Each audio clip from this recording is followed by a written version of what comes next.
mayli nima desa odamlar desin. Debdilari sizga kerakmi?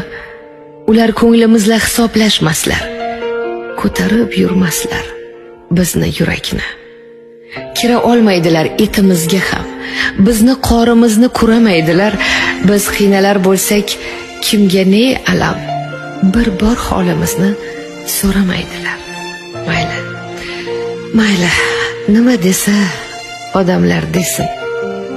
Itlar hurgan bilan to'xtarmi karvon? Hatto yomonlab ham qo'ymaslar sizni, agar nazaridan qo'ysa Xudojon. G'iybatingiz bo'lsa quvoning do'stim, bundan o'kinmoqni ish bilmang hargiz. Axir g'iybatchining otgan toshidan tutdek to'kilmoqda gunohlaringiz. Mayli, nima desa odamlar desin. Debdilari sizga